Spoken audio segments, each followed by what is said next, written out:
our border czar, Tom Homan, and $50,000 in a brown paper bag. Everybody, welcome back to the center lane, the political discussion for those of us in the middle. Compromise is not a bad thing. Well, our current border czar, Tom Homan, was caught in a FBI sting receiving $50,000 bribe in a brown paper bag in a Chinese restaurant. Now, of course, they're calling it fake news, naturally, but this whole transaction was kept on audio tape.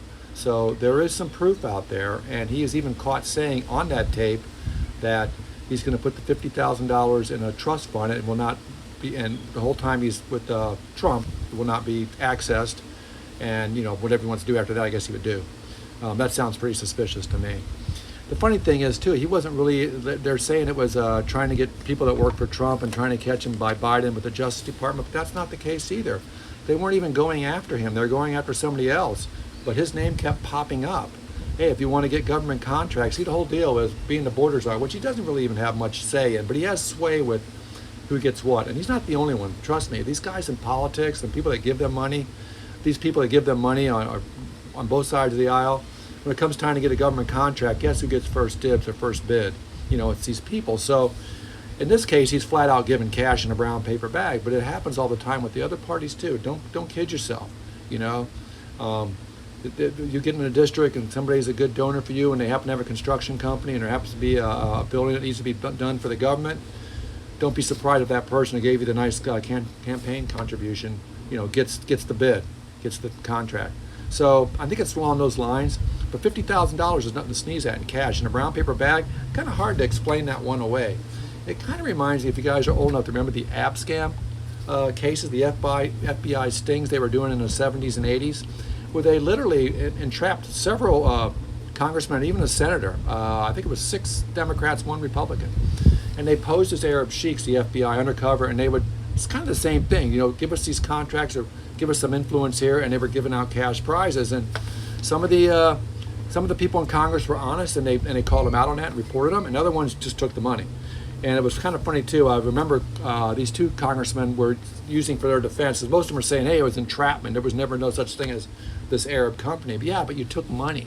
That's the public trust. You took money to benefit for your own benefit. It doesn't matter if it's real or not. That's a real problem, But these 2 guys, I remember, were saying when they got caught, 2 of these congressmen said, well, actually, we were conducting our own investigation with these Arab sheiks that were trying to, bring money and buy influence. So we were undercover ourselves. That didn't fly, man. Hit all kind of tape and audio on them.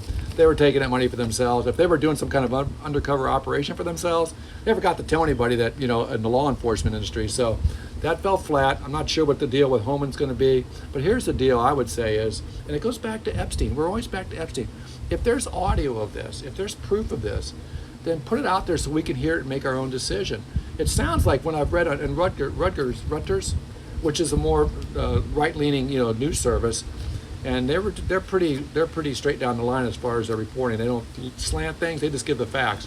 He's caught on audio saying things that I wouldn't consider an honest person to do. Now, what he was going to do next? What was his plan with the money, or the fact that he's available for influence and it was out there, and the FBI then began to target him, and the fact that once that Patel got in and Bondi and saying, oh, there's nothing to see here, it's a deep state, they're trying to trick this guy in it.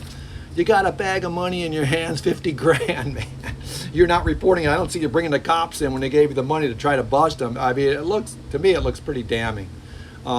So that's kind of where we get back to where our Justice Department, if it's being handled in the way it should be, and I think there's a lot of question marks there, but that's for another podcast. But what do you guys think about the Tom Homan thing? You think he's guilty or not? I say release that audio and release the Epstein files too while you're at it. I'll look for your comments down below, and I'll talk to y'all tomorrow. Thank you so very much. Have a great day.